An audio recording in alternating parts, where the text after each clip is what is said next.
আসসালামু আলাইকুম রহমতুল্লাহি বারাকাতুহু। আজ যে বিষয়টি আলোচনা করব সেটি হলো স্বপ্ন কত প্রকার ও কী কী, ভয়ঙ্কর স্বপ্ন দেখলে আমরা কি করব। এর উত্তর হলো নবীজি সাল্লাল্লাহু আলাইহি সাল্লাম বলেন, স্বপ্ন তিন প্রকার। এক নাম্বার ভালো স্বপ্ন, যেটি আল্লাহ তাআলার পক্ষ থেকে আসে। দুই নাম্বার মানুষ সারাদিন যে কল্পনা করে সেটা অনেক সময় স্বপ্ন দেখে।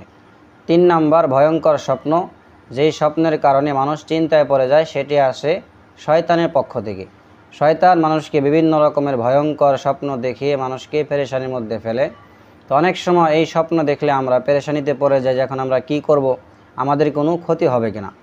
এই জন্য হাদিসের মধ্যে বলা হয়েছে, যদি কোনো ব্যক্তি এরকম ভয়ঙ্কর স্বপ্ন দেখে তাহলে সে বাম দিকে 3 বার থুতু নিক্ষেপ করবে এবং সে যে পাশে শুয়েছিল পার্শ্ব পরিবর্তন করে শোবে।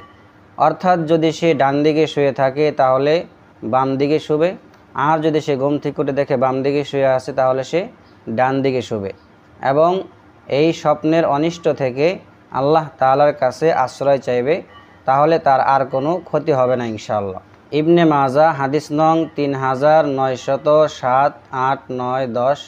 বুখারী শরীফ হাদিস নং 3292। সুতরাং স্বপ্ন নিয়ে আমরা আর কোনো চিন্তা করব না ইনশাআল্লাহ।